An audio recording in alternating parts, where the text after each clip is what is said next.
Бір қорқынышты әңгіме айтудың реті келіп тұрған сияқты ағайын.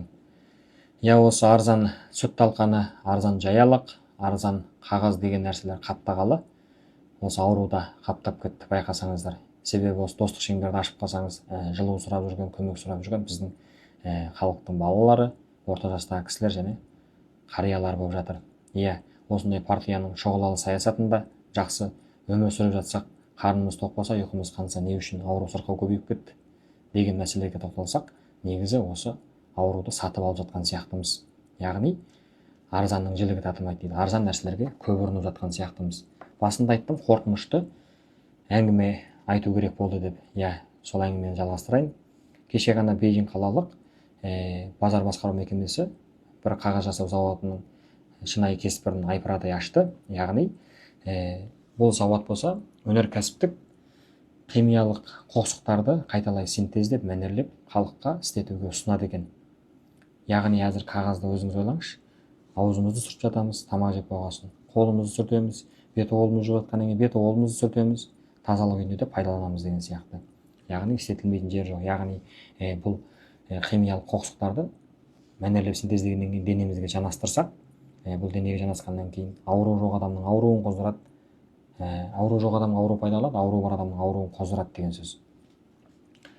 Сондықтан бұл неге арзан десеңіз, және істететін техникасы арзан, материал арзан, тапсыратын бәжісі арзан, базарға шыққан арзан болғаннан кейін, халыққа зияны болғаннан кейін, мемлекеттік өлшемге жетпегеннен кейін, бұл зиянды әрі арзан деген сөз. Сондықтан ауруды сатып алмай, сатып алған ауру жаман дейді ғой біздің халық. Иә. Және мемлекеттік өлшем дегенді айттық. Бұл қағаздан басқа жаңағы азық-түліктердің де арзанына жоламау керек. Иә, қалтамыз таяз, қалтамыз көтермейді деулеріңіз мүмкін. Десе де мемлекеттік өлшемге толған нәрселер тұтыныңыздар. Яғни гобио дейді. Яғни гобио дейді. G болмаса B деген, яғни осы екі әріптен тұратын, осы басталатын азық-түліктер тұтыныңыздар. Мен сіздерге мінекей осы ең көп пайдаланатын 10 түрлі азық-түліктің кестесін көрсетіп отырмын. Күріш, ұн, зығыр, май деген сияқты. Осыларды істетіп пайдаланыңыздар. Сонда ғана жәнегі осы мемлекеттік өлшемге толған заттардың арзан пайдалансаңыздар ештеңе етпейді. Ол мемлекеттік өлшемге толды деген сөз сіздің денсаулығыңызға ешқандай кері әсер, зияндар әкелмейді дегенді білдіреді. Яғни мемлекеттің біртұтас сап өлшемінен өтті деген сөз. Ал енді екінші бір айта кететін жайт, арзан деп барлық нәрседе ашкөздік істетпеңіздер. Яғни былайша айтқанда, әзір электрондық нәрселерде көбейіп кетті бізде. Яғни ішкі өлкеге барып, Ю, Гуаңжоу сияқты қаладағы электрондық заттарды сіздерге жеткізеді. Соның ішінде ең көп қолданыстағы осы компьютер мен телефон болып жатыр. Мен өзімді көріп жатырмын. Яғни Ю қаласында, Гуаңжоу қаласында өзімде де неше рет болғасын, көзім көргесін сіздерге айтып отырмын. Яғни осы Малайзия еліне келетін кезде мен арнайы осы Гуаңжоу қаласынан өтемін ғой, шекарадан. Сол кезде Гуаңжоу қаласындағы базарларға түсіп қараймын. Сол жерде мен білетін Хуачанби дейтін, яғни соның бөлімшелері бар. Базардағы Alma 16, Samsung болмаса, және Samsung дейміз ғой, болмаса Huawei телефондарының көшірме нұсқалары бар. Яғни жалған нұсқалары бар. Соны сіздерге судай жаңағы сатады. Яғни өзіміздің бауырластарымыз да сатып жүр, көзім көріп қалды.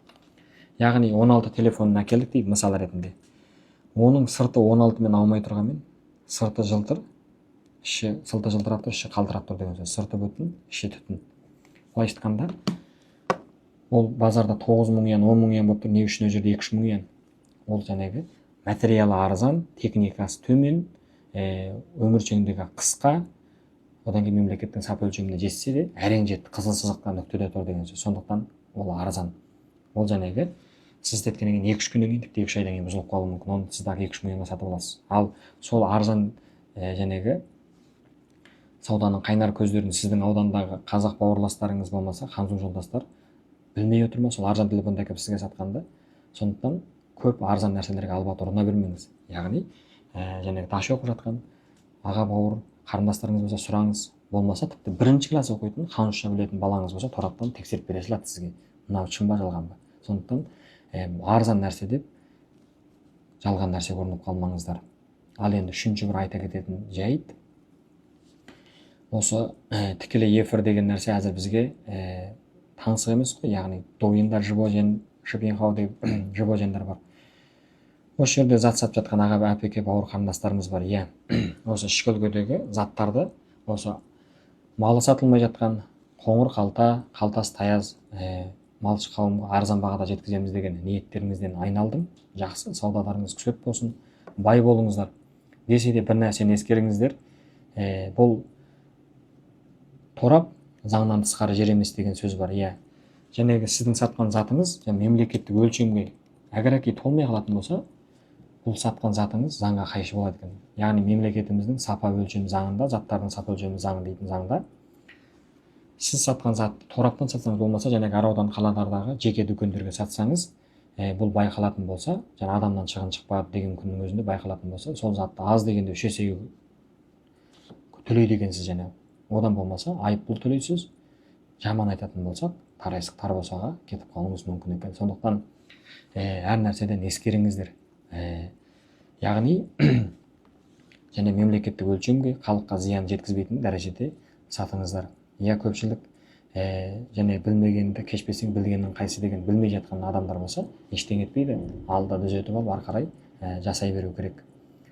Иә, біз осы бүгін кескінді менде де еріккеннен кейін тартып отырған жоқпын. Осы бір қоғамда болып жатқан бір былық-балықтарды, халықтың зиянға ұшырап жатқанын көріп жатқасын, азаматтық борышымызды адақтайық, қоғамның жәнегі борышын ада етейік деп сіздерге осы кескінді түсіріп отырмыз. Осындай өздеріңіз байқап жатқан және де қоғамдағы қоламталы мәселелер болса, осы кескіннің астына жаза кетіңіздер. Қазақша, ханзуша, я басқа да тілдерде жаза кетсеңіздер болды. Сол мәселелер турасында алып зерттеп қарап көріп, сіздерге айтатын боламыз. Иә, осындай жақсы партияның басшылығында сіздерде де жақсы өмір сүруге тиістісіздер. Иә, өзіңіздің тұтынушы құқығыңыздан және сату құқығыңыздан толық пайдаланыңыздар. Жақсы өмір сүруге құқықтысыз. Сіз де құқықтысыз, мен де құқықтымын. Иә достар, бар ғаламның жақсылығы сіздерге болсын. Әрдайым аман болыңыздар.